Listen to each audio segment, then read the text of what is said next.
kita menggunakan sifat-sifat lemah kita dalam aktivitas harian kita atau dalam aktivitas rutin kita. Sebagaimana tadi kura-kura atau penyu gitu ya, yang kita lihatnya dia posisinya di darat, dia kelihatannya lambat. Yang terlihat adalah kelemahannya. Tapi ketika dia ditempatkan di air, kita melihat sisi kebalikannya, sisi kekuatannya, sisi keunggulannya.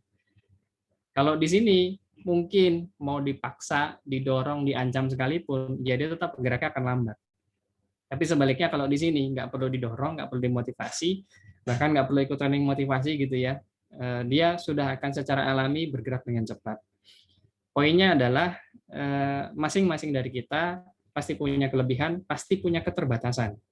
Nah, tugas kita, terutama teman-teman sebagai business owner gitu ya, yang punya banyak reseller, adalah bagaimana sebagai seorang pemimpin, sebagai seorang owner, kita bisa betul-betul memaksimalkan terlebih dahulu apa potensi yang kita miliki dan mensiasati kelemahan-kelemahan yang ada pada diri kita. Jadi ini salah satu pendekatan task mapping yang mungkin agak anti mainstream ya. Kalau umumnya di luar sana, terutama di perusahaan-perusahaan besar di Indonesia, pendekatannya masih deficit approach. Jadi melihat dari sisi kelemahannya. Lemahnya di mana itu yang dilatih. Lemahnya di mana itu yang ditrainingkan. Mungkin banyak juga di antara kita yang melakukan itu. Melihat tim kita, oh kamu lemah di sini, ya udah kamu ikut pelatihan ini deh. Gitu. Dengan harapan setelah ikut pelatihan jadi bagus. Tapi ternyata hasilnya berkebalikan gitu ya. Cenderung stagnan atau bahkan semakin turun performanya. Nah, jadi itu poin pertama, sadari bahwa kita punya kelebihan, kita punya keterbatasan.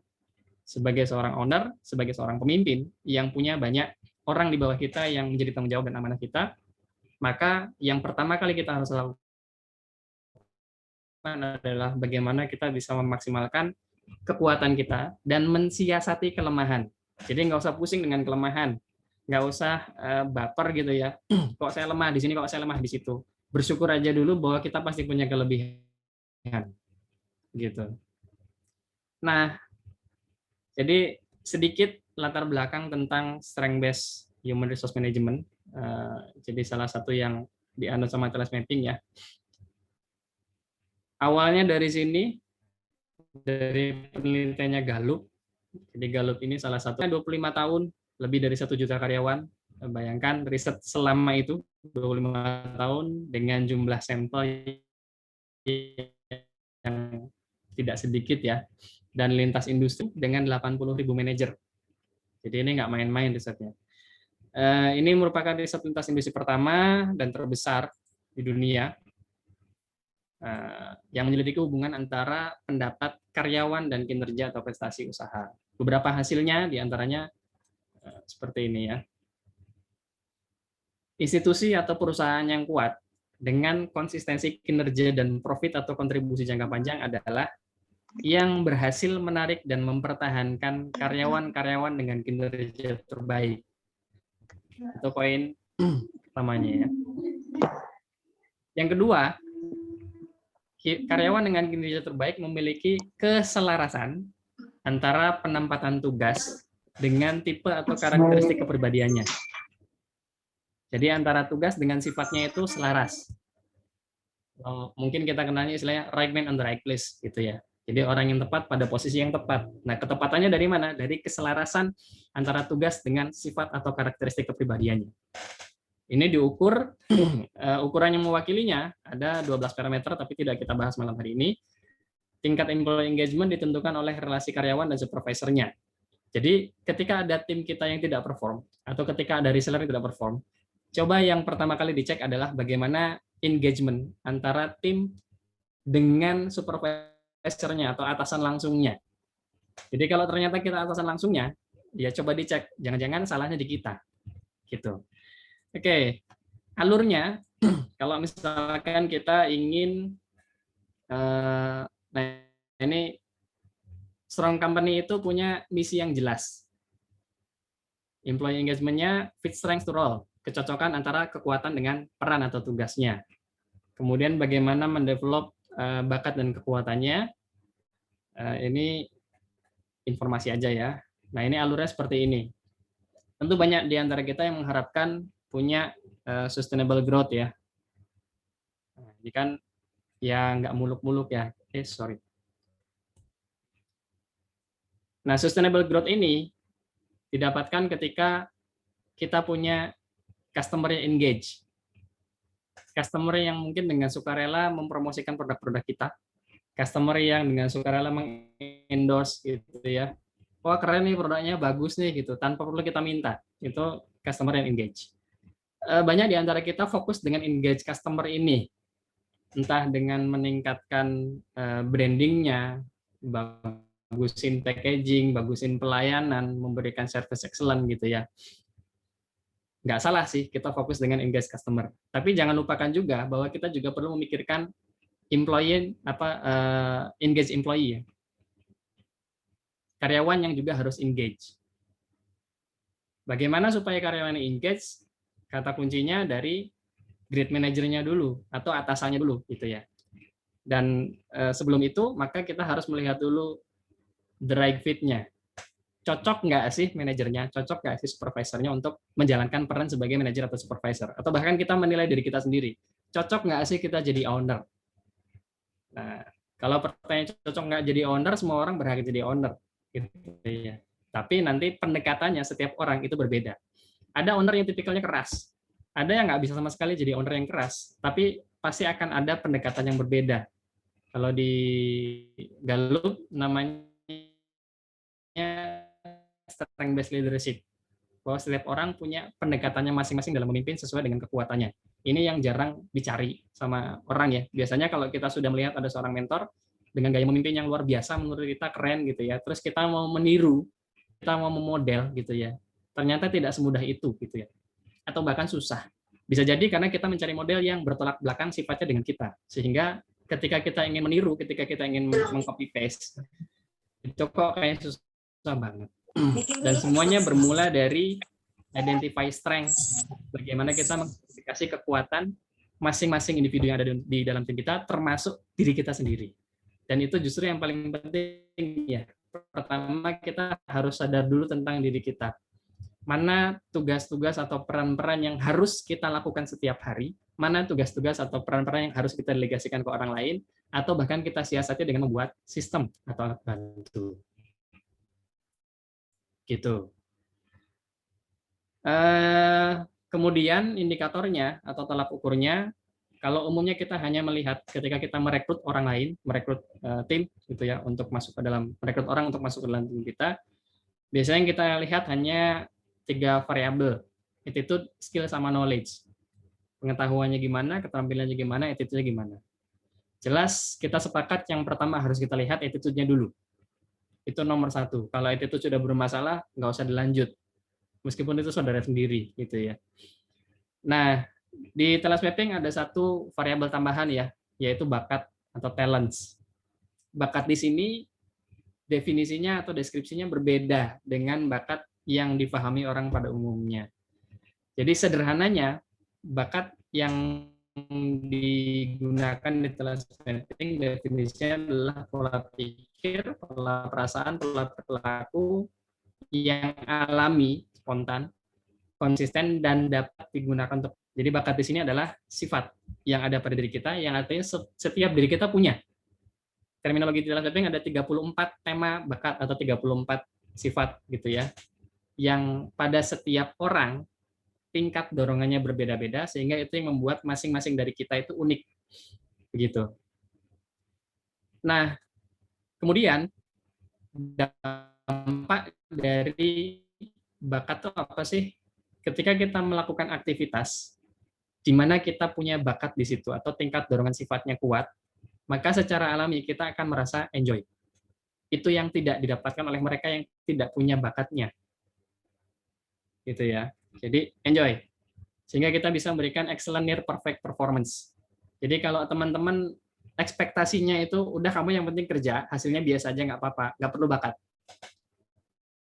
Cukup knowledge sama skill sama attitude udah gitu ya. Tapi kalau mengharapkan hasil kerja yang near perfect performance, maka disitulah bakat dibutuhkan. Gitu. Oke. Nah, kita akan langsung coba untuk elaborasi lebih dalam ya. Sambil dijelaskan, kalau misalkan ada yang mau langsung bertanya juga silahkan. Sambil teman-teman disiapkan hasil ST30-nya. Gitu ya, monggo disiapkan hasil ST30-nya. Jadi bakat itu apa sih? Seperti tadi yang sudah sampaikan, sifat yang produktif. Nah, pegang aja itu. Jadi kalau ada sifat yang tidak bisa digunakan untuk produktivitas, itu tidak masuk kategori bakat. Disederhanakan lagi, dari ribuan sifat yang ada pada diri kita, ada 34 sifat, 34 bakat yang itu bisa kita gunakan untuk produktivitas. Dapat dikenali dengan memperhatikan cara berpikir, cara merasa, cara berperilaku, atau kalau mau lebih gampang pakai assessment, tes gitu ya. Setiap orang sudah memiliki sifat bawaan sejak kecil, dan ini menjadi identitas psikologis kita. Nah, oke. Berikutnya ada istilah kekuatan. Jadi kalau bakat itu sifatnya, nah kekuatan ini aktivitasnya. Aktivitas produktif yang bisa kita lakukan dengan mudah, menyenangkan, berkualitas tinggi, dan menghasilkan manfaat. Aktivitas produktif yang jika kita lakukan makin ditekuni, makin lama dikerjakan, kita akan merasa semakin kuat dan mampu kita lakukan dengan konsisten. Dan sebelum ada yang bertanya, berarti kalau punya bakat nggak usah kerja keras ya? Enggak, justru sebaliknya. Kalau kita sudah tahu bakat kita, maka kita harus bekerja keras sesuai dengan bakat atau potensi kekuatan yang kita miliki. Perbedaannya di mana? Mereka yang bekerja keras tanpa tahu potensi dirinya, hasilnya tentu akan average, biasa aja, begitu ya.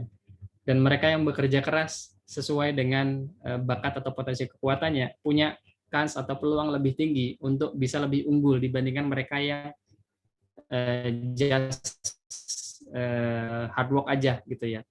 Hard work beat talents, iya ketika talentsnya nggak ngapa-ngapain. Ketika orang berbakat nggak ngapa-ngapain, jelas kalah sama orang yang kerja keras. Tapi ketika orang yang berbakat dan dia bekerja keras, itu bisa jauh meninggalkan mereka yang hanya mengerjakan atau hanya mengandalkan kerja keras saja. Gitu. Oke. Nah, jadi ini kesimpulannya, ada bakat, ada potensi kekuatan, ada kekuatan. Bakat itu sifat kita, sifat bawaan kita. Kalau potensi kekuatan, aktivitas-aktivitas di mana kita berpotensi unggul, berpotensi untuk bisa memberikan kinerja terbaik. Tapi masih potensi, karena bisa jadi kita belum punya kemampuannya, belum punya keterampilannya, atau belum punya pengetahuannya.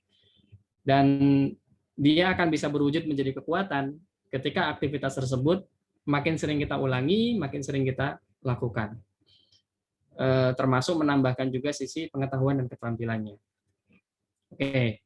Jadi ada istilah bakat, ada istilah kekuatan, dan nanti ada istilah tipe kekuatan. Itu yang digunakan di tes yang teman-teman lakukan di temubakat.com, yang keluar hasilnya, PDF-nya langsung bisa di-download, ST30.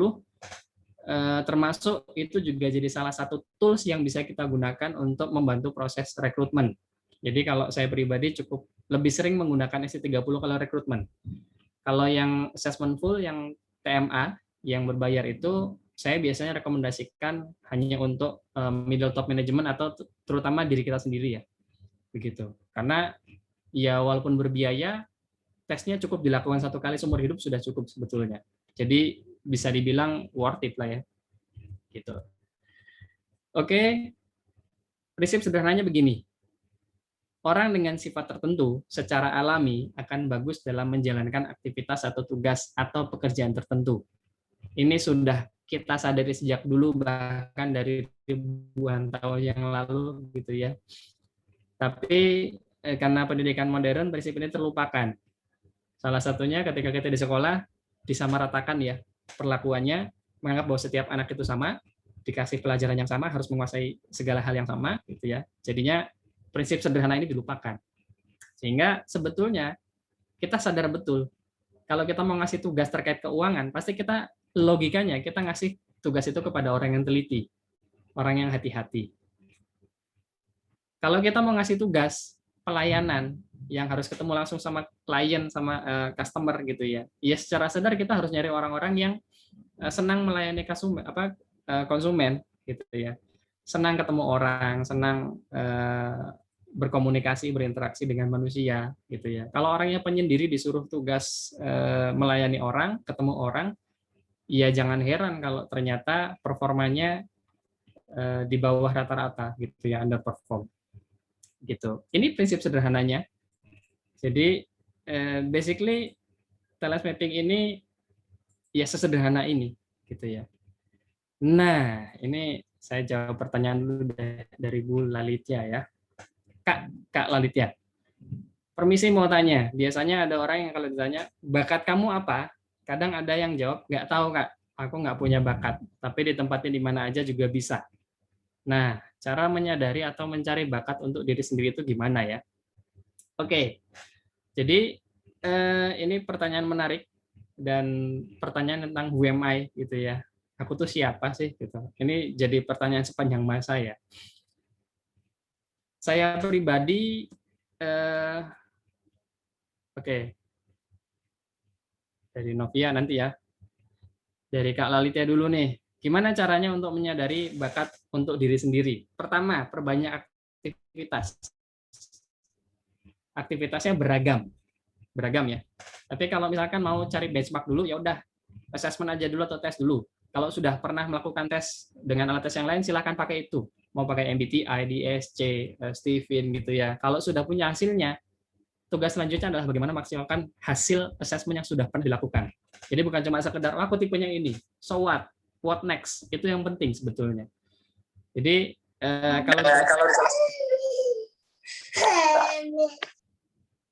kalau di talent mapping ada bridgingnya. Jadi kalau assessment yang umum biasanya dari sifat, oh kamu karakternya begini, maka cocok untuk peran ini. Di TM ada jembatannya, ada bridgingnya yang namanya potensi kekuatan atau aktivitasnya, kegiatannya. Kamu sifatnya seperti ini dengan sifat yang kombinasinya begini, maka kamu cocok untuk tugas-tugas atau aktivitas-aktivitas ini. Nah, itu nanti yang dicoba kalau sudah punya hasil tesnya. Kalau belum gimana? Ya udah, coba aja dengan ragam aktivitas yang berbeda. Udah pernah nyoba jualan? Udah, gimana rasanya? Menyenangkan nggak? Menyenangkan. Di bagian mana menyenangkannya? Sehingga nanti kita tahu nih, dan nanti kita coba pakai gambaran SC30 ya, Kak Lalit ya. Nanti kita coba pakai hasil SC30-nya. Dari hasil SC30 itu akan lebih mudah sih melihat kita sebetulnya punya potensinya di bagian mana sih? Apakah ketemu orang atau nggak ketemu orang? Bagiannya mikir atau nggak mikir? Gitu ya. Nanti akan terjawab sama Kak. Oke. Boleh tes ulang. Silahkan sepuasnya gitu ya.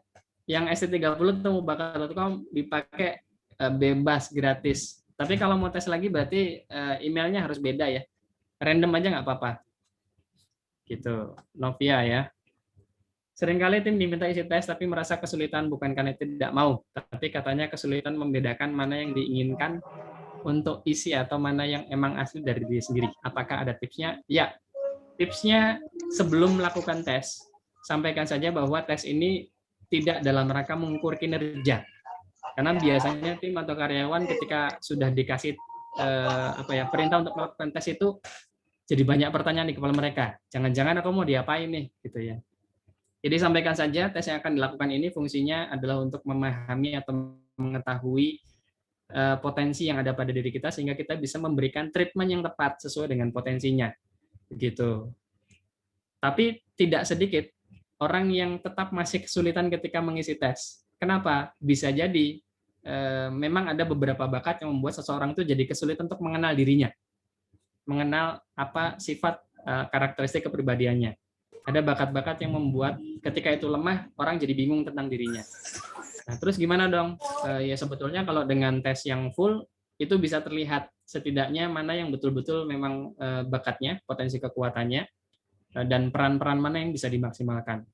Tapi di sisi lain, kalau ada yang bingung seperti itu, ingat bahwa fungsi tes TM ini atau SC30 tidak untuk menilai performa atau kinerja, tapi untuk sebagai cermin ya. Fungsinya seperti cermin. Semakin kita betul-betul menjawab apa adanya, maka hasilnya akan mencerminkan diri kita. Tapi kalau misalkan kita buat-buat dibagus-bagusin, yaitu sama seperti kita pakai efek beautify gitu ya kalau di kamera, tidak menggambarkan diri kita yang sesungguhnya. Gitu. Nah, oke. Saya lanjutkan dulu ya. Jadi ini prinsipnya dipegang. Meskipun pada kenyataannya saat ini tidak semudah itu ya, kita mencari orang yang tepat sesuai dengan kebutuhan kita. beberapa kali saya diminta bantu untuk interview rekrutmen, saya pakai C30. Karena karakteristik millennials itu unik banget gitu ya. Kadang mungkin ada yang bilang saya enaknya sendiri gitu, tapi ya sebetulnya lebih kepada kita yang belum betul-betul memahami sifat karakteristik mereka aja gitu ya. Ya banyak lah kalau diceritakan tentang kejadian-kejadian lucu pada saat interview ya. Dan mungkin teman-teman juga sering ngalamin gitu ya. Udah interview, diterima, besoknya ternyata nggak masuk.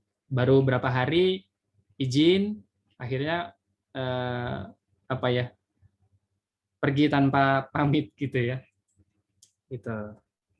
Nah, kita masuk ke sini.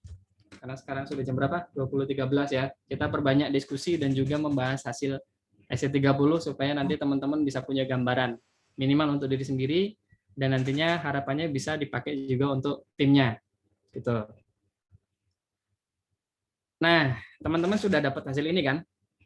Yang ST30. Silahkan coba mulai dibuka masing-masing hasilnya. Sambil menyimak, boleh kalau sudah di print sambil dicoret-coret, tapi kalaupun enggak mau catat di buku catatan juga silahkan, mau nyatet di gawainya juga silahkan ya. Oke, nanti sambil saya menjelaskan kalau ada yang mau tanya juga boleh langsung bertanya. Nah, jadi di sini ini hasil SC30 yang gratis, yang free, yang teman-teman coba. Tampilannya seperti ini ya hasilnya. Gitu. Supaya mudah, kita tidak akan bahas definisi satu persatu. Biar gampang, kita bagi aja jadi 2 ya. Dua bagian seperti ini. Ini ada 8 klaster. Ada N, H, S, G, I, T, R, E, dan TE. Oke, ini ada 8 klaster. Untuk klaster yang di atas, N, H, S, dan GI, N itu networking, H itu headman, S itu servicing, GI itu generating idea. Tapi 4 klaster di atas ini, ketika ada posisi di mana dia menggunakan banyak tipe kekuatan yang ada di atas, maka disinilah kita perlu melihat bakatnya dulu, setelah attitude. Ya, jadi attitude pasti nomor 1 dilihat dulu. Kalau orang attitude-nya sudah buruk, nggak usah dilanjutin. Karena kalaupun kita memaksakan diri masukin dia ke dalam tim, yang ada nanti jadi benalu gitu ya, dan merusak orang-orang di dalam. Kemudian setelah attitude-nya, lihat bakatnya. Minimal dari pengakuannya, tipe kekuatannya mendukung atau tidak. Nanti kita akan sampai ke sana ya, minimal mensimulasikan kalau kita mau cari satu posisi, mana tipe kekuatan yang harus ada. Gitu. Nah, sementara kalau untuk peran-peran yang lebih banyak menggunakan tipe kekuatan yang di bawah, T, R, E, dan TE. T itu thinking, R itu reasoning, E elementary, TE technical. Ini setelah attitude, kita bisa lihat knowledge-nya dulu atau skill-nya dulu. Gitu. Jadi misalkan, kalau kita mau cari customer service, gitu ya, customer service. Customer service itu tugasnya ketemu orang, melayani orang. Ya, klasternya di servicing. Ini terkait dengan pelayanan. Nah, karena di atas, maka kita lihat dulu bakatnya. Mendukung atau tidak, gitu ya. Mendukung atau tidaknya dari mana? Nanti dari warnanya. Gitu ya.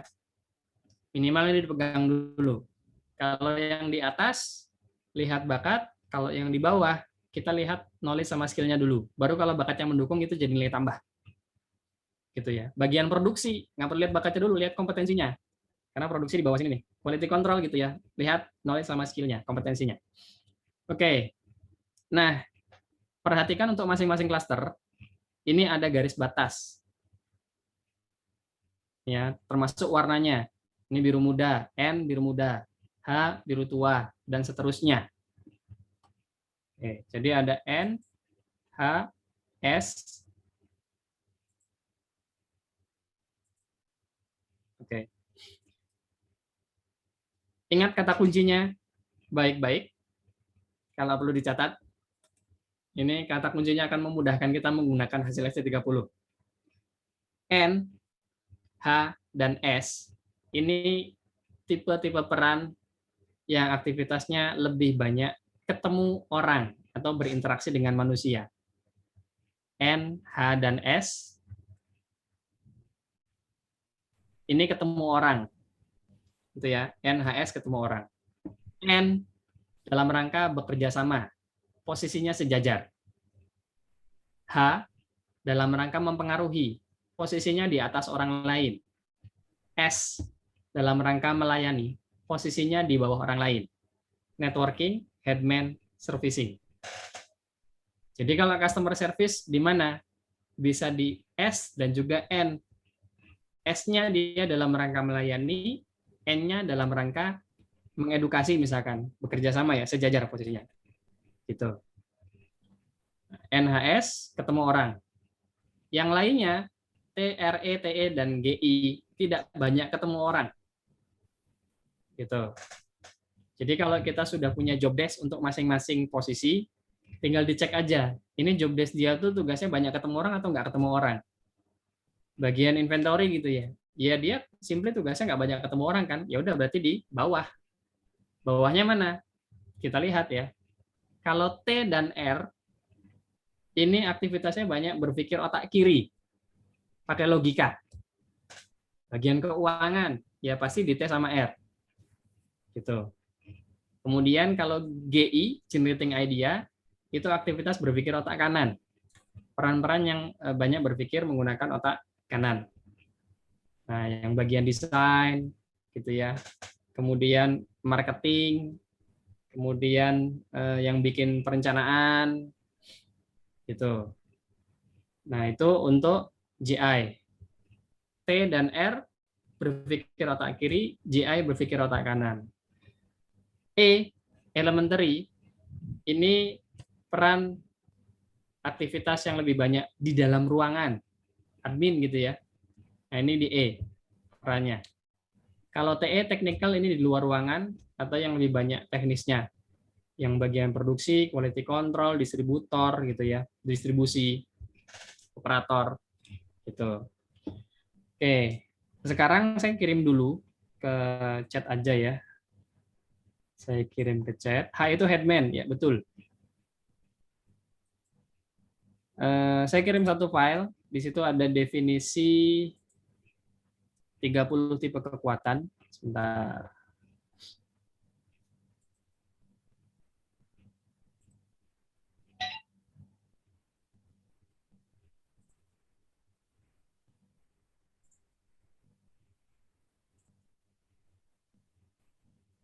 Ya, sedang disending. Silahkan itu bisa jadi panduan ya untuk memudahkan. Nanti masing-masing tipe kekuatan. Jadi ini ada lingkaran-lingkaran ini namanya tipe kekuatan ya. Teman-teman hasilnya beda-beda kan warnanya. Ada yang merah, ada yang kuning, arsirannya ya. Ada yang merah, kuning, putih, abu-abu, hitam. Nah, sekarang coba dicek, dilihat punya masing-masing.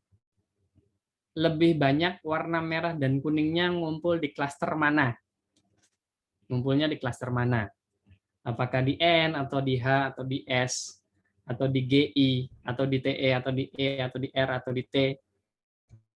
Ada yang menyebar juga, lihat dominannya ngumpul di mana. Gitu. Nah, insight-nya adalah, kalau yang warna hitam, itu adalah peran-peran yang perlu dihindari atau didelegasikan ke orang lain.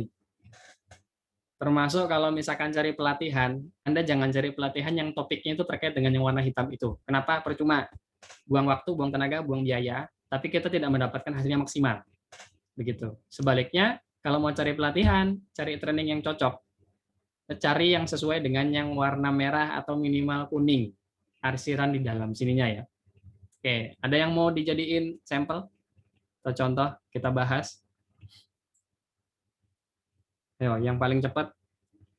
Ah, Mas Anwar nih. Silakan. Bisa di share screen nggak, Mas, hasilnya? Oh, banyak yang minta nih. Oke, Mas Yanuar dulu ya, yang paling pertama nih. Bisa share screen, Mas, hasilnya? Atau kalau enggak, dikirim di chat. Nah, oke.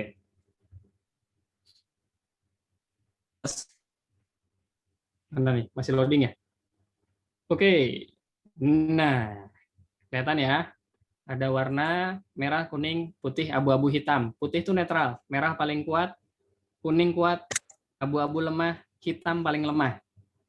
Jadi kalau bisa diperhatikan di sini, ini saya bisa coret-coret nggak ya? Annotate. Oke, kita bisa lihat warna merahnya Mas Yanuar ini ngumpulnya banyak di atas ya, di N, H, sama S. Di N-nya ada edukator, motivator, ambasador, komunikator kuning. Kemudian di H ada commander, seller, sama selector. Sementara di servicing itu ada caretaker sama server. Jadi secara alami sebetulnya yang paling bisa dimaksimalkan oleh Mas Yanuar adalah peran-peran yang lebih banyak berinteraksi atau berkomunikasi dengan orang lain. Gitu. Di sisi lain, kalau melihat kelemahannya, ada analis sama treasurer. Ini yang perlu diantisipasi terutama urusan keuangan, Mas. Pencatatan gitu ya, laporan keuangan bisa diantisipasi dengan orang lain atau timnya yang punya kekuatan di situ, atau bisa juga diantisipasi oleh sistem atau alat bantu, pakai software, mau yang offline maupun yang online, gitu. Sehingga nggak terlalu banyak dipusingkan dengan urusan-urusan analisa data keuangan, misalkan gitu ya. Gitu. Kalau Mas Yanuar sendiri Siap, Mas. lebih banyak tugas atau perannya ngapain, Mas? Marketing, Mas. Marketing ya? Lebih Iya. ke marketingnya atau sellingnya? Kalau Tugas atau selama software? ini marketing sih, Mas. Marketingnya ya? Iya, betul, Mas. Biasanya Kalau kalau selling orang lain. oke, merasa kesulitan nggak ketika harus memunculkan ide-ide marketing baru gitu? Kalau marketing kayaknya udah bakat, Mas. Kesulitan sih.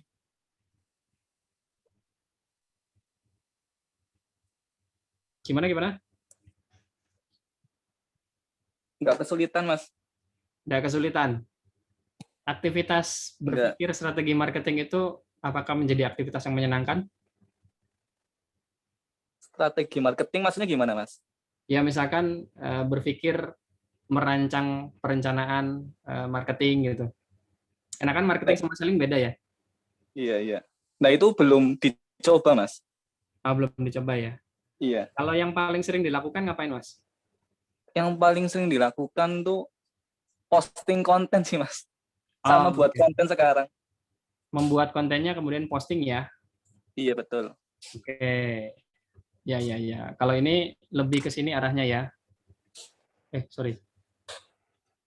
Di bagian mengedukasi. Jadi Mas Yonor paling seneng nih kalau misalkan ada orang tanya gitu ya. Kemudian Mas Yonor mengedukasi, mengajarkan gitu. Termasuk seneng ngamatin orang nggak, Mas? Gimana, Mas? Seneng ngamatin orang nggak? Iya, lumayan senang, Mas, itu, Mas. Biasanya yang diamati dari segi apanya? Dari segi kelebihan sih, Mas. Kelebihan dan kekurangan sih. Bagaimana cara mengamatinya, Mas? Biasanya tanya terus lihat aktivitas sehari-harinya dia. Oke. Ada sinyal-sinyal yang tertangkap nggak?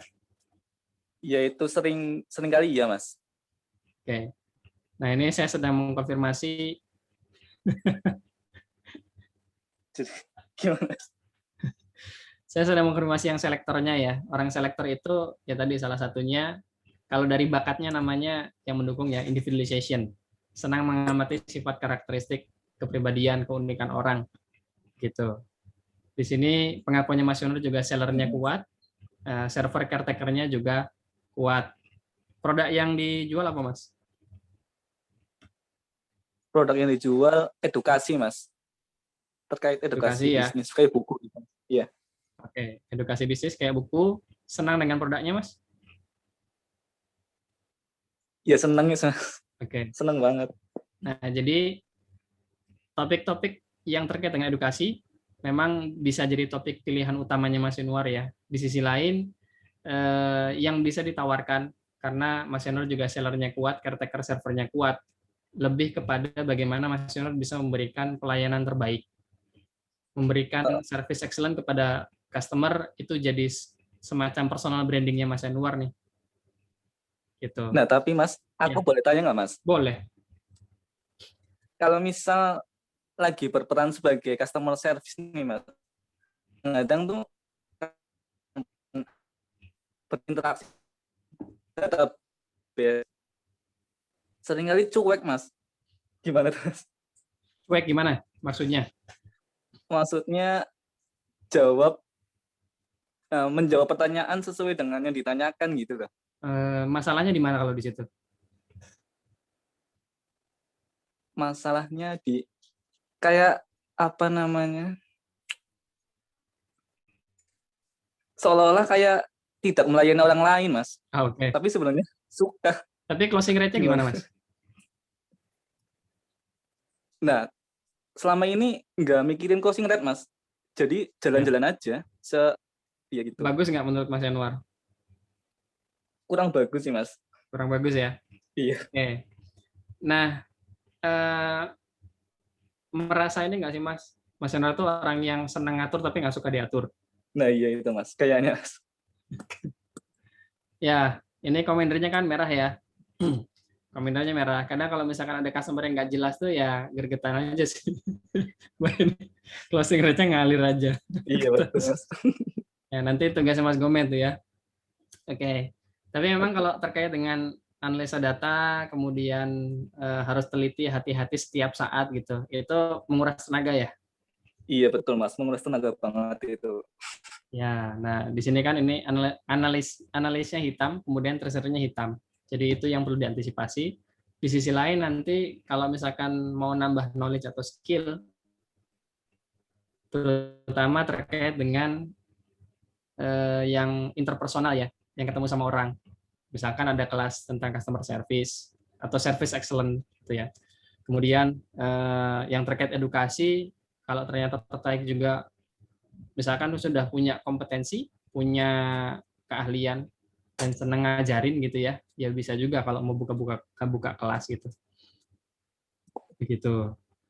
Untuk berpikir otak kanannya yang terkait dengan kreativitas, cari partner aja untuk kolaborasi supaya Mas Yanuar bisa fokus ke yang bagian interpersonal. Gitu sih. Ada pertanyaan, Mas? Ya, berarti kalau misal di bagian selling atau customer service itu perlu ditingkatkan berarti ya, Mas ya? Iya, nanti dilihat aja apakah knowledge-nya atau skill-nya yang masih dirasa kurang. Mas. Ya. Jadi Mas Yanuar coba ukur ternyata skill-nya nih, ya udah berarti asah kompetensinya, Mas. Asah keterampilannya. Gitu. Dan merasa punya sensitivitas perasaan yang tinggi nggak, Mas? Maksudnya gimana itu, Mas? Mudah memahami perasaan orang lain? Enggak sih, itu sih. Enggak ya? Enggak. Nah, jadi ini salah satu tugas kita ketika mendapatkan hasil SC30 mengkonfirmasi hasilnya sesuai nggak dengan yang bersangkutan gitu ya. Karena di sini caretaker-nya kuning, bisa jadi dipengaruhi oleh karena sudah sering melakukan aktivitas atau perannya. Jadi merasa punya kompetensi di situ. Tadi bagian, mau tanya lagi, Mas. Tadi bagian yang NHSGI itu apa, Mas? Dalam artian attitude yang pertama, kemudian yang perlu itu? Nah, jadi ini kan kelas ada 8 klaster ya, NHSGI. Iya. Dari 4 variabel TASK yang tadi saya sampaikan ya. TASK, A itu attitude, S itu skill, K itu knowledge, T itu talents atau bakat. Iya. Kalau misalkan tugasnya itu terkait lebih banyak dengan N, H, S, dan GI, maka setelah attitude yang kita lihat berikutnya adalah bakatnya dulu. mendukung atau tidak. Misal customer service aja yang gampang. Customer service kan dia tugasnya melayani ya. Meskipun betul. mungkin ada administrasinya juga, tapi utamanya melayani sehingga bisa closing. Atau misalkan menghandle komplain juga gitu ya. Nah, maka kalau misalkan warna ininya hitam atau abu-abu, yang CAR sama SCR-nya, secara alami sebetulnya yang bersangkutan mengaku bahwa ya dia nggak berbakat di situ gitu, nggak suka aktivitas itu atau nggak suka peran itu. Maka talent-nya kan lemah nih. Iya, Ya udah, jangan dipilih untuk peran itu. Tapi dia akan punya peran yang lain ya, sesuai dengan potensi kekuatannya di mana. Ternyata dia misalkan kuatnya di sini nih Mas, HNA sama TRE. Ya, jadi dia bisa mengcover kalau untuk urusan analisa keuangan, analisa data, asalkan punya knowledge sama skill yang memadai, kompetensinya punya.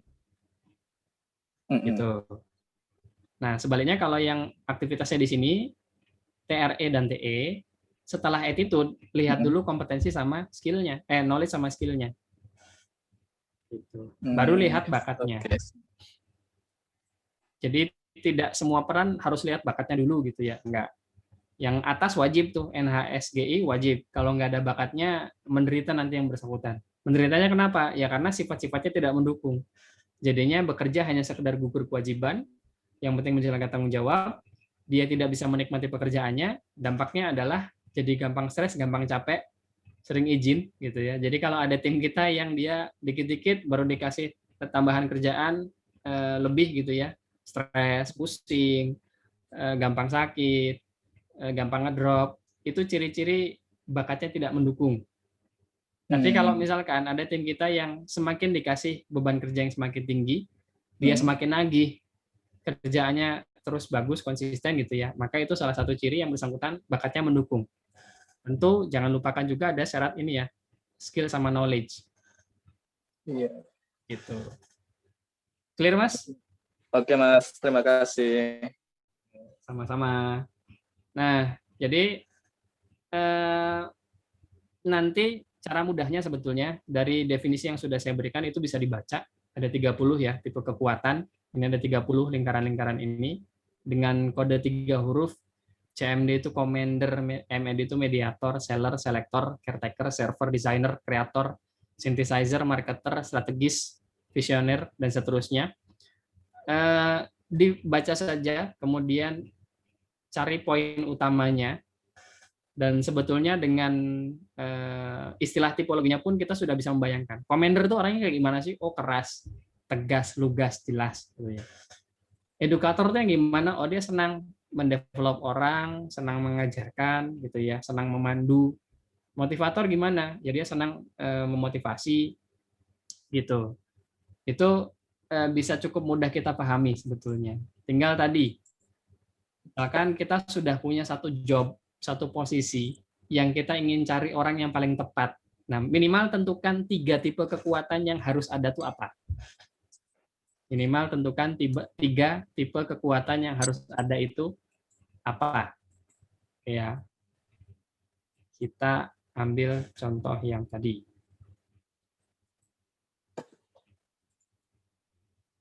Kelihatan ya. Mana nih?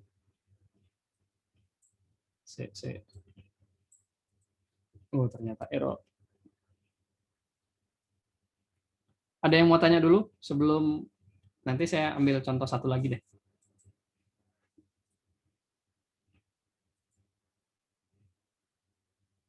Tanyanya bisa langsung via suara aja ya.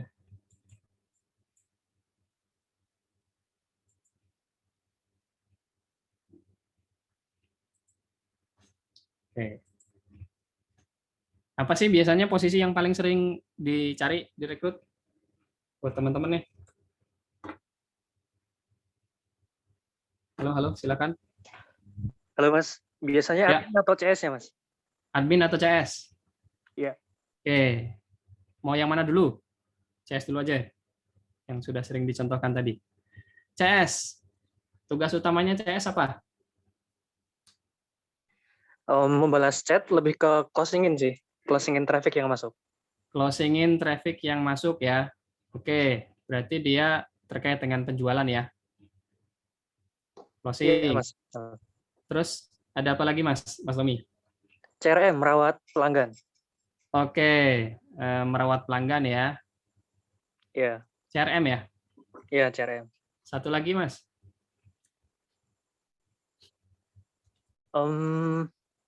Dia lebih ke komunikasi, mewakili perusahaan atau brand atau produk yang kita jual, menjaga citra dari kita.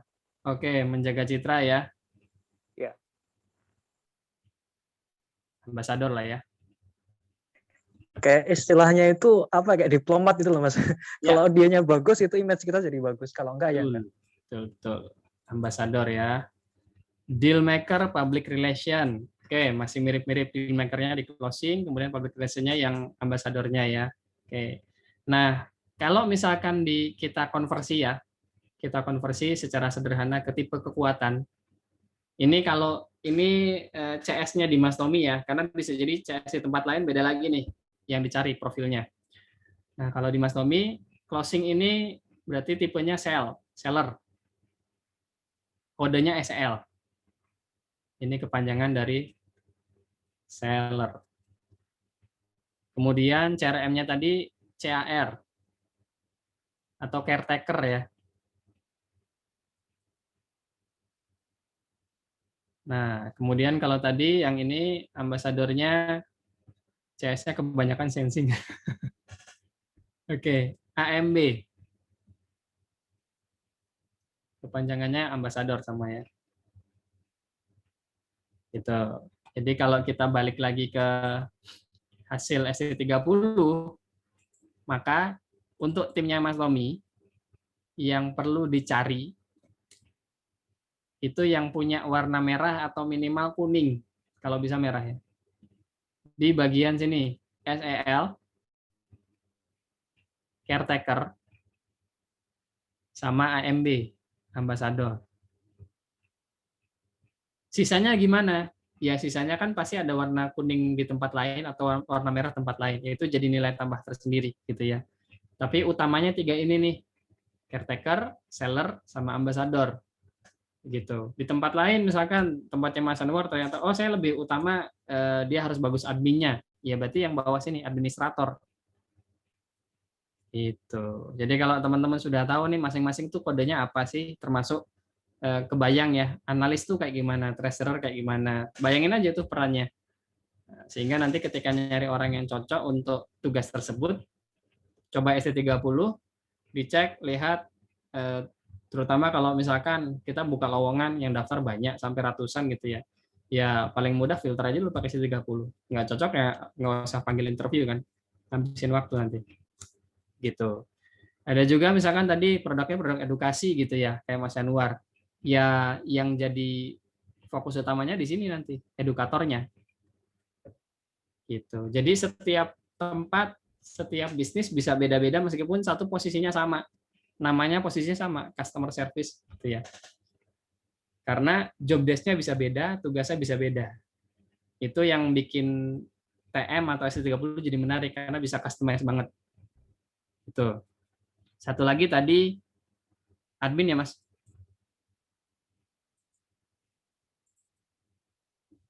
CS sama admin ya, Mas Tommy? Iya, Mas. Nah, adminnya tugasnya apa, Mas? Berarti dia lebih ke tadi ya Mas ya, administrasi, merapikan data, rekap. Oke, merapikan data. Ya, manajemen database lah di situ ya, Ya. intinya. Analis tadi masuk. Mikir juga berarti ya? Ya, analis. Karena nanti misalkan closing kita kebanyakan di kota ini gitu, kita perlu analisa. Berarti kebanyakan kok bisa larinya ke sana gitu kan. Dan gimana cara biar nyebar ke lain. Ya. Terus apa lagi, ada lagi Mas? Administrasi, analis, apa ya Mas? Mungkin itu. Intinya di pengelolaan database sih. Oke, 2 ini ya. Nah, nge-breakdown-nya gimana tadi? Merapikan file, administrasi. Kalau tadi kita balik ke NHSGI, RE, TE, dan GI supaya memudahkan gitu ya. Ini aktif. Mungkin pelaporan ya Mas? Laporan juga? Iya, pelaporan net. Oke, pelaporan juga ya. Nah, pertama, administrasi dan pelaporan. Itu aktivitasnya ketemu orang atau nggak ketemu orang? Bisa remote juga. Ya, Ketemu artinya lebih. tidak berinteraksi dengan, secara umum tidak berinteraksi dengan manusia ya. Oh iya, enggak. Dia dengan data ngolahnya. Ketemunya kan data ya. Nah, Ya, berarti betul. nyarinya di klaster bawah tuh. Itu dalam ruangan apa luar ruangan? Dalam ruangan, karena ketemunya data. Berarti di sini, di E. Ini yang mana? Administrasi, ADM. Ini terkait dengan filing, gitu ya. Kemudian ya ada pelaporannya juga bisa. Kalau pelaporan kan cuma tinggal melaporkan saja. Berarti untuk adminnya, administrator, wajib merah. Kemudian karena dia tugasnya mikir juga, berpikirnya otak kiri, gitu ya, bukan otak kanannya. Kalau otak kanan kreatif, kalau otak kiri menganalisa, logis. Nah, berarti bisa di T, bisa di R. Karena dia tugasnya lebih ke menganalisa, ya udah jelas analisnya. ANA nih. Nah, untuk adminnya, berarti yang dua ini wajib warnanya merah, paling rendah kuning. Kalau hitam ya jangan diambil gitu ya. Sisanya gimana? Tergantung kita mau kasih nilai tambahnya di bagian mana. Oh, adminnya ternyata boleh juga nih kalau kita cari dia yang kreatif gitu ya. Ya bisa ke desainer, bisa ke kreator kalau dia juga harus mengeksekusi. Kalau desainer lebih ke konsepnya ya, konsep yang berbasis data. Ada analis, ada desainer. Nanti dia bisa tuh nyusun desain ide-ide barunya. Kalau terkait dengan marketingnya, marketer di sini. Gitu. Jadi ada 2 atau 3 tipe kekuatan utama, sisanya sebagai bonus dan pertimbangan kita. Kira-kira kalau dengan tipe kekuatan yang lainnya, jadinya orangnya gimana? Gitu ya. Begitu, Mas Tommy. Ada pertanyaan nggak? Siap, makasih Mas. Oke, sama-sama. Tadi yang kedua siapa ya?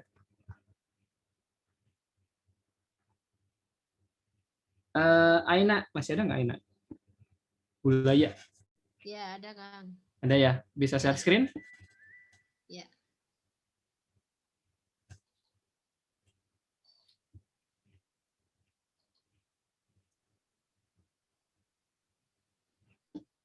Sedikit informasi tambahan, karena ST30 ini dia tidak ada scoring ya.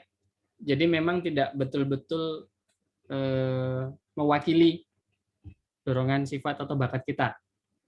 Begitu bisa karena dipengaruhi oleh aktivitas, pengalaman gitu ya.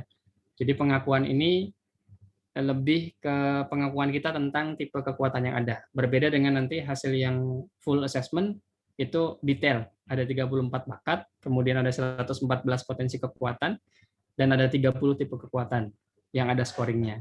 Ini punya Mbak Aina. Ya. Bisa di-minimize biar kelihatan semua, Mbak. Ya, Minimize. Itu tuh sebelah kiri. Mana? Apa-apa gitu aja. Udah Sampai jam berapa Zoom-nya? Sampai jam 9. Boleh, itu aja Mbak. Gini ya? Di restore aja nggak apa-apa, restore down. Klik. Nah, oke. Baik. Jadi terlihat di sini. Tuh, kok digedein lagi? Oh, gini ya? Ya, yang penting kelihatan semua Mbak. Sudah kan? Belum sih. Tanda minus yang di ini nggak kelihatan. Yang mana ya? Ini ya? Ini nih. Sebentar. Kelihatan nggak tuh? Sebentar. Saya ulang aja ya. Ya, boleh. Mana ya? Sebentar.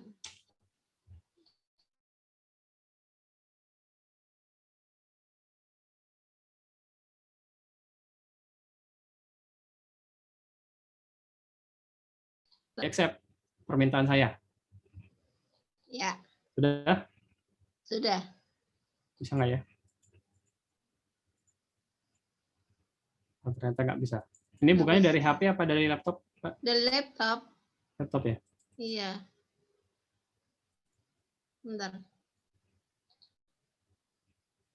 Mbak Ima. Ya, saya coba jelaskan dulu yang ada di atas ya. Kalau dari sisi klasternya di NHS cukup banyak. Tadi di pojok kanan bawah juga lumayan. Yang lemah kebanyakan untuk yang berpikir logis ya, atau berpikir otak kirinya. Thinking, reasoning, kemudian elementary juga lemah, urusan administrasi itu melelahkan. Kemudian yang terkait dengan data keuangan juga nih perlu didelegasikan. Kalau Mbak Ina, jualannya apa nih Mbak? Saya di pendidikan, di Litbang pendidikan. Litbang ya? Ya. Oke. Aktivitas utamanya di situ? Iya. Nyusun ini kurikulum. Oh, oke. Kurikulum, SDM.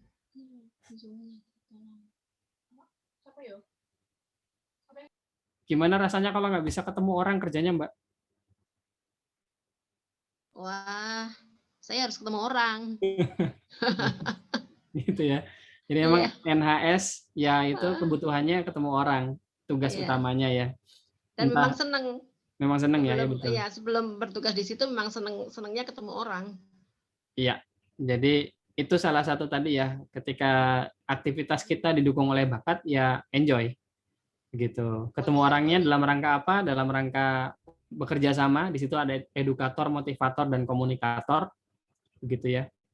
Kemudian kalau mempengaruhi orangnya ada commander, arranger sama selektor. Jadi ketika diberikan tugas juga untuk punya otoritas lebih atau tanggung jawab lebih sebagai pemimpin begitu ya. Maka Bu Aina ini orang yang tegas, lugas, jelas, senang mengelola sumber daya yang ada dan bisa atau senang memilih orang yang tepat sesuai dengan tugasnya. Begitu. Suka mindahin orang nggak sih, Mbak? Ya, karena itu bagian dari tugas saya. Jadi kan di Yayasan Pendidikan kami itu yang karena saya ketua Litbang ya, jadi menjadi ini apa orang yang dimintai pendapat untuk rekrutmen guru, rekrutmen karyawan, bahkan untuk rekrutmen kepala sekolah dan ini di semua job di sekolah itu dari ketua yayasan itu yang dimintai pertanggungjawaban, yang dimintai pertimbangan itu saya. Baik, baik. Gimana rasanya kalau ngelihat ada orang yang nggak pas di posisinya, terus dia kekeh nggak mau pindah, Bu? Gemes, gemes terus. Tapi kita punya ini ya, punya sistem. Jadi di tahun ajaran yang akan datang kita melaunchingkan sekolah guru. Nah, dari sekolah guru itu di batch yang terakhir, batch 4 itu ada sekolah kepemimpinan, kelas kepemimpinan di mana di situ yang bisa berada di situ adalah yang sudah lulus batch 1, batch 2, batch 3, yaitu itu akan muncul kepemimpinan itu. Nah, kebetulan kami juga bekerja sama dengan Kang Rian. Oh, sama Kang Rian juga ya. Kang Rian untuk kemudian mengembangkan ini kepemimpinan itu. Jadi kemarin bagaimana mereka memahami visi misi di jajaran pimpinan itu sudah kemudian kami coba visi misi, kemudian merancang program kerja per sekolah mulai dari PAUD, SD, SMP begitu. Nah, dari situ kemudian terlihat ya kapasitas mereka. Nah, ini saya dalam hal ini kan menyusun ini sekolah guru yang memang kita belum mengadakan, yang belum pernah ada, nggak ada contoh kan guru kok sekolah kan begitu kan. Ya. Nah, ini kemudian dari yang mereka bisa masuk batch 4 ini nanti itu diarahkan untuk para pimpinan. Siapa yang layak untuk menjadi kepala sekolah, siapa yang layak untuk menjadi wakil kepala sekolah, sampai kemudian jabatan-jabatannya ada itu nanti kemudian mengerucut di situ. Itu. Selama ini belum. Cuman kita tes, kita lihat dari prestasinya, kita lihat dari raport guru, kita lihat dari prestasinya selama ini, itu kita ada catatan selama ini. Tapi kemudian saya pikir saya beri masukan ke ketua yayasan, alangkah kita dibikin terbuka aja. Artinya nggak ada pembicaraan, wah ini orang pilihan dan sebagainya, tapi memang mereka paham bahwa kapasitas mereka itu ke arah sebagai pemimpin, kapasitas mereka itu sebagai guru biasa, kapasitas mereka, dan itu mereka fair aja gitu, nggak ada masalah gitu, karena ya itu, karena melihat dari sekolahnya itu tadi, itu yang dalam benak saya. Oke, terasa betul ya komunikatornya Bu Aina, kemudian desainernya, jadi memang terkonfirmasi nih. Kalau untuk urusan administrasi sudah ada yang bantu, Bu? Oh, ada di yayasan kami ada yang administrasi keuangan, ada sudah bersertifikat ISO, sudah di kantor itu ada yayasan ada 3 yang bantu. Baik. Ya, di Kebayang samping di masing-masing sekolah kan ada juga. Kebayang nggak kalau misalkan tugasnya Bu Aina lebih banyak urusan administrasi, Bu? Oh no, nggak bisa Mas, apalagi keuangan. Iya betul. Di sini kan treasurernya hitam ya. Jadi ya ketika kita sudah sadar betul di mana kita kuat, di mana kita lemah, kita jadi bisa punya pilihan ya. Oh tugas ini jangan deh, kenapa saya lemah di situ? Saya bisa lebih perform kalau ada tugas terkait dengan ini, saya bisa menjadi yang terbaik gitu kan. Gitu. Oke, menarik Bu. Ya. Ada pertanyaan nggak Bu untuk hasilnya? Gini Mas, ya. Ketika kemudian ada, saya tertarik ya, ketika penerimaan guru, kemudian ada tes itu ya. Nah, ada ngaruh nggak ketika orang dalam kondisi yang nggak nyaman, artinya dia deg-degan, tertekan, ketika mau ngisi, terus kemudian hasilnya nggak tepat, ada kemungkinan begitu nggak Mas? Oke, kondisi seperti itu apakah pengaruh? Iya jelas pengaruh Bu. Jelas pengaruh, tapi kalau misalkan nanti hasil tesnya sudah keluar, kalau pakai yang TMA, itu nanti akan terlihat ada tanda-tanda tertentu yang menunjukkan apakah ini hasilnya bias, gitu ya, atau misalkan ini betul-betul yang menggambarkan yang bersangkutan, gitu. Jadi nanti ada tandanya di hasil asesmennya. Tapi secara umum, ketika orangnya ngisinya dalam kondisi yang netral, biasa aja gitu ya. Tidak dalam kondisi stres, tertekan, sedang ada masalah psikologis gitu ya. Kalau kondisi seperti itu mending dinormalkan dulu. Jangan tes dulu. Gitu ya. Gitu. Karena nanti hasilnya jadi bias. Tapi kalau sudah normal, sudah waras gitu ya. Itu baru boleh tes. Artinya kondisi dibuat senyaman mungkin begitu ya. Betul. Makanya biasanya kalau di instansi pemerintah, penemu teles mapping ya Abah Rama Royani itu pasti pakai istilahnya strength based motivation training, bukan assessment teles mapping, karena kalau udah ada kata assessment tuh persepsinya udah lain tuh yang peserta yang hadir gitu ya. Gitu. Jadi biasanya pakai strength based motivation training, gitu ya. Nanti ada tesnya di situ dan memang perlu pengondisian dulu Bu, supaya betul-betul objektif, kemudian nyaman gitu ya. Iya. Itu sih. Ya, makasih Mas. Itu sama-sama Bu Aina. Termasuk kalau yang biasa di perusahaan atau di instansi ada software tambahan ya, namanya ada TM profiling, ada TM job mapping. Cuma nanti mungkin kalau mau tahu lebih detail kita bisa waprian aja Bu. Iya. Gitu. Saya stop ini ya. Ya, siap. Terima kasih Bu Aina. Sama. Sudah mau jam 9 ya ternyata. Masih perlu dicontoh satu lagi nggak Mas? Enough kayaknya Mas, enough. Cukup ya? Saya malah pengen tanya satu pertanyaan nih Mas. Oh iya, monggo. Mungkin teman-teman juga ngalamin juga ya. Contoh misalnya teman-teman lagi punya punya tim bisnis gitu ya, tim bisnis online. Masih memula gitu kan, masih awal-awal bangun, terus mungkin bisa nanti pakai yang ST30 ini. Cuma saya tuh pengennya gini Mas, biar nanti tim ini juga nggak sekedar tim yang saklek hanya menguasai di posisinya saat itu gitu ya. Apakah sehat gitu kan? Apakah sehat walaupun itu udah tahu hasil dari ST30 masing-masing personil dalam tim kita. Tapi kita juga pengen kayak nanti mungkin per periode ya 3 bulan sekali atau 6 bulan sekali itu kita pengen rolling gitu Mas. Rotasi ya. masih rolling gitu, biar mereka juga Rolling. paham, oh posisi ini seperti ini, posisi ini seperti ini, dan mereka paham flow di dalam bisnis kita seperti apa gitu. Apakah itu sehat atau memang harus sesuai dengan bakatnya aja gitu? Oke. Baik, Mas Gomet, terima kasih pertanyaannya. Jadi ketika ada sebuah tim, misalkan ya ini timnya sudah sama-sama saling tahu kekuatannya di mana, kelemahannya di mana untuk masing-masing individu. Boleh nggak sih kita dalam beberapa periode waktu gitu ya, yuk kita tukeran posisi yuk gitu ya. Ya boleh-boleh aja Mas. Sehat nggak? Selama masih dalam batas aman gitu ya. Batas amannya dalam artian, misalkan kita sudah tahu yang bersangkutan itu memang sangat lemah di posisi itu, gitu ya. Akan ada batas maksimal seseorang bisa menahan beban kerja di situ. Sehingga nanti dia nggak sampai kolaps, nggak sampai ya misalkan opnam gitu ya.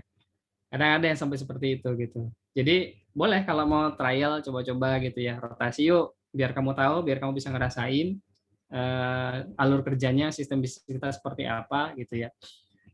Masih aman sih Mas gitu. Tapi bedanya begini, yang bisa kita lihat atau yang bisa kita unggulkan dari seseorang yang dia berada di sebuah posisi dan memang bakat-bakatnya mendukung, di sisi lain dia sudah punya pengetahuan, punya keterampilan yang sesuai dengan posisi tersebut, maka kita bisa menagih kepada yang bersangkutan mana kinerja terbaikmu, performa terbaiknya mana. Begitu. Kalau kamu memang punya bakat di situ, punya knowledge di situ, punya skill di situ, harusnya secara alami yang bersangkutan bisa memberikan kinerja yang tadi ya near perfect performance gitu. Yang hampir sempurna, selalu di atas rata-rata dan konsisten excellent. Bukan cuma sekedar mediocre aja gitu ya. Beda kalau memang yang bersangkutan memang bakatnya tidak mendukung, terus kita sesekali, ya kamu coba di situ deh untuk mengkonfirmasi gitu ya. Gimana? Wah aku di sini stres deh. Mending aku di sana aja, aku nggak apa-apa deh lembur kalau misalkan di posisi itu. Kalau di sini sesuai jam kerja aja deh gitu. Nah, itu nanti sekaligus mengkonfirmasi Mas. Gitu. Oke, siap. Aman Mas, aman. Ya, mungkin ini juga salah satu ini, misalnya kita sebagai owner bisnis, cuma kita nggak tegaan nih mau, katakanlah mau ngeluarin orang dalam tim kita yang nggak perform sama sekali. Kita secara soft, coba dia dirotasi ke apa namanya posisi yang bukan dia banget gitu ya. Jahat banget ya kan. Ya mending sekalian disampaikan aja langsung Mas gitu ya. Masih mau bertahan di sini enggak gitu. Oh. Enggak, mending keluar aja.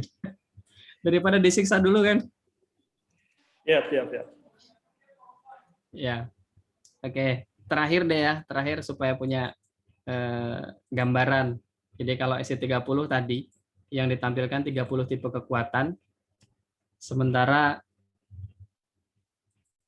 kalau misalkan yang full itu ada 5 bagian hasil utama sebetulnya ya. Nah ini. Jadi nanti akan tampil secara detail 34 urutan bakatnya. Kita bisa tahu 7 bakat kuatnya apa, 7 bakat lemahnya apa, karena 7 teratas dan 7 terbawah ini yang sangat berpengaruh signifikan dalam aktivitas sehari-hari kita. Dari situ kita juga bisa melihat peta bakatnya. Ini peta bakat ya. Nah, dari peta bakat, maka kita bisa lihat mana peran-peran atau tugas-tugas yang bisa kita delegasikan atau kasih ke orang. Kalau di hasil yang ini, untuk ranah eksekusi, mending kasih ke orang, gitu ya. Cari tim.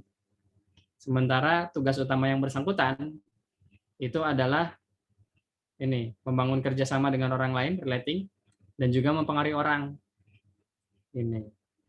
Mempengaruhi orang dengan apa? Dengan tampil, signifikan, kemudian berkomunikasi, menyampaikan pesan, gitu ya. Ini yang tampil depan ini hasil Mas Gomet. Iya, aku kayak kenal hasilnya. Kayak kenal ya.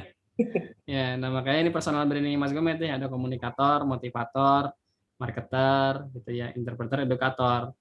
Nah, komunikator, motivator, marketer, edukatornya dipakai tuh di bikin kelas, gitu ya, ngisi training, ngisi pelatihan, gitu. Nah, terus kalau di sini ini yang 114 aktivitasnya, di mana 99-nya ini aktivitas yang terkait dengan bakat. 34 bakat. Kita bisa melihat, termasuk tadi ya, pertanyaan Bu Aina tuh, kalau asesmennya lengkap, kita bisa bandingkan antara pengakuan sama bakatnya. Cocok nggak? Kalau nggak cocok, ya nanti bisa dikonfirmasi lebih jauh. Gitu. Baik, teman-teman sekalian, ini sudah pukul 21:03 ya. Mungkin sebelum ditutup, ada pertanyaan terakhir nggak? Monggo teman-teman boleh langsung on mic aja kalau mau ada yang ditanyakan.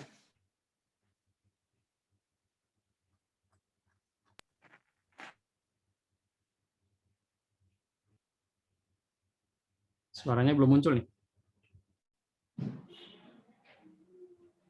Mas Satya mau tanya, Mas Satya? Iya, Mas. Oke, monggo.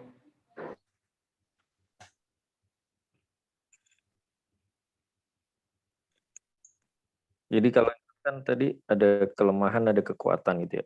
Nah, kalau kelemahannya itu apa tadi yang untuk ininya biar tidak lemah-lemah banget gitu kan. Mungkin ada saran-sarannya gimana itu, Mas? Oh, baik. Jadi kalau ini tergantung pendekatan yang digunakan ya. Karena masih ada yang lebih nyaman dengan deficit approach, lihat kelemahannya itu yang diasah, ada yang nyaman dengan strength approach. Sebagaimana kalau kelas PP lihatnya strength approach-nya, lihat kekuatannya itu yang dimaksimalkan. Nah, untuk kelemahan, selama tidak mengganggu produktivitas, abaikan saja. Tapi kalau sudah mulai mengganggu produktivitas, mengganggu hubungan kita dengan orang lain, maka disitulah kita wajib untuk mensiasatinya. Mensiasatinya bisa dengan beberapa cara. Yang pertama, bisa disubstitusi dengan bakat kuat. Jadi, itu kalau kita berbicara bakat ya. Sebentar, coba saya tunjukin ini deh. Nah, ini punya Mas Gomet. Disiplinnya lemah gitu ya. Bakat disiplinnya lemah. Jadi nggak senang tuh kalau misalkan setiap hari harus ada jadwal rutin harian gitu ya. Terus merapihkan. Nah, yang ngerapihin di rumah istrinya gitu kan ya. Nah, terus gimana mensubstitusinya? Bisa pakai bakat maximizer-nya, harus punya standar yang jelas. Itu salah satunya kalau mengantisipasi kelemahan dengan bakat kuat. Yang kedua, bisa dengan berkolaborasi. Jadi kita cari partner, cari mitra, atau cari tim yang memang bisa mengcover bagian lemah kita. Gitu. Tentunya ini nggak ujuk-ujuk bisa langsung klop ya. Karena yang namanya kerjasama bisa cekcok, bisa cocok. Cekcoknya kalau masih saling meributkan kelemahan. Cocoknya kalau sudah saling memahami kelebihan dan keterbatasan dan udah fokus dengan kelebihan masing-masing. Nah, kemudian itu yang kedua ya. Pertama, dengan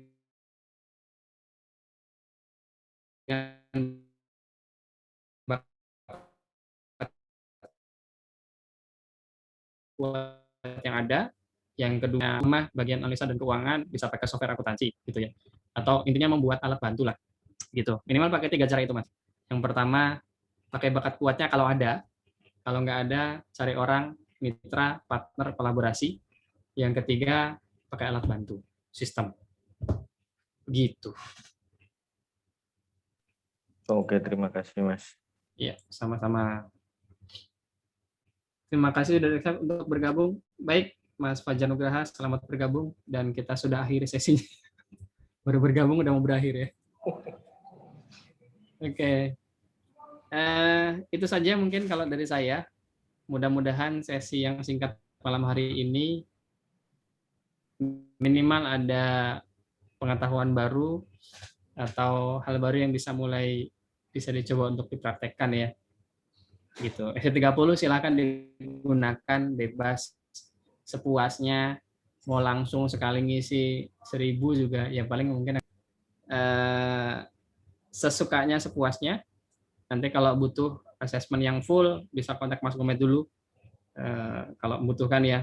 Saran saya memang minimal sekali deh seumur hidup biar tahu oh ternyata memang ini tuh bakat kuat saya gitu ya. Yang selama ini bisa jadi dianggap sebagai kelemahan ternyata malah bakat kuat. Gitu. Cuma salah penempatan aja, salah penggunaan gitu ya. Baik, terima kasih Mas Gomet untuk kesempatannya malam hari ini. Terima kasih juga sampai jam 9 ini bertambah ya tadi dari yang awal sekarang sudah 23. saya cukupkan. Nanti kalau masih ada yang mau diskusikan, mau tanya-tanya, silahkan bebas bertanya. Nomor saya minta ke Mas Gomet, tadi juga di awal sudah saya sampaikan. Saya cukupkan. Assalamualaikum warahmatullahi wabarakatuh. Waalaikumsalam. Ya, Pak Turun, Mas Yusuf. Ini Sama-sama. ilmu yang sangat-sangat menarik gitu ya. Jadi kita bisa tahu nanti apa namanya, bisa menempatkan tadi yang di awal saya bilang juga, the right man in the right place, termasuk nanti mungkin untuk pengelolaan reseller, kalau saya bilang karena malam di sini ya khususan memang talent mapping ini for building reseller. Mungkin lebih tepat sih nanti untuk teman-teman kalau misalnya bangun tim reseller, di situ kalau teman-teman yang udah mempelajari di reseller butan kelas, ada mentor dan ada fasilitator. Orang-orang yang tipikalnya atau potensi bakatnya yang bagus seperti apa yang cocoknya untuk ditempatkan sebagai mentor dan juga fasilitator ya. Nah, teman-teman bisa dari ST30-nya bisa diaplikasikan, atau seperti tadi kita Mas Yusuf sebenarnya lebih detailnya biar tahu potensi bakat yang 34 itu ikutan yang full assessment aja. Sip ya teman-teman, mudah-mudahan ini ada 23, berarti minus 2 orang, ada 21 orang yang hadir malam ini di Zoom. Terima kasih teman-teman sudah menyempatkan waktunya. Mudah-mudahan ilmunya juga bisa terserap, bisa diaplikasikan gitu ya, dan juga jadi berkah buat Mas Yusuf karena sudah sharing-sharing ilmu buat teman-teman gitu ya. Oke, mungkin itu saja karena ini jam 9 lebih, mungkin wayahnya kita buat istirahat gitu ya teman-teman. Nanti untuk recording materi malam hari ini saya bakal share di grup Telegram sama di grup WA. Yang di grup Facebook juga ada, cuma nanti saya convert dan saya bikin grup baru karena kemarin adminnya ternyata lupa passwordnya dan saya bukan admin. Jadi saya bikin grup baru nanti ya. Dasarnya lemah tuh. Iya. Oke deh teman-teman, terima kasih Mas Yusuf, terima kasih buat sharing malam hari ini. Ya teman-teman juga terima kasih sudah hadir malam hari ini. Selamat istirahat, sampai jumpa di sesi Zoom berikutnya. Insya Allah saya bakal mengundang Kang Ilham Taufik ya dari Evermos. Nanti biar bisa nanti sharing-sharing buat teman-teman yang brain-nya mau masuk di Evermos. Ini kesempatan yang langka banget. Saya juga kemarin kaget di kontak sama Kang Ilham gitu kan. Menawarkan jadi teman-teman yang punya brand atau produk ya first hand untuk bisa dimasukkan ke Evermos. Oke, insya Allah saya jadwalkan besok di pertengahan April ya, karena saya tanggal 5 nanti ketemu dulu sama Kang Ilham di Bandung. Siap teman-teman, mungkin itu saja dari saya untuk malam hari ini. Selamat istirahat teman-teman dan semoga selalu diberikan kelancaran, kesehatan dan juga rezeki yang barokah. Akhir kata saya tutup. Wassalamualaikum warahmatullahi wabarakatuh. Waalaikumsalam. Oh iya, sebelum saya close, mungkin kita foto bareng dulu kali ya. Teman-teman boleh on kamera dong. Ini sesi yang paling penting sebenarnya ini. Lebih penting ini ya. Lebih penting ini, Mas. Oke, teman-teman boleh on kamera dulu. Gampang nih, Mas Tommy. Ini ada teman satu alma mater nih, Mas Asdik. Oke. Ya on kamera dulu ya, yang malu-malu nih. Oke, nggak apa-apa, seadanya yang on ya. Sip, boleh pose paling ganteng sama paling cakep. Saya hitung ya. 1, 2, 3. Siap, sudah teman-teman, saya share di grup ya. Oke, saya tutup kembali teman-teman. Selamat istirahat. Wassalamualaikum warahmatullahi wabarakatuh. Waalaikumsalam warahmatullahi wabarakatuh. Terima kasih.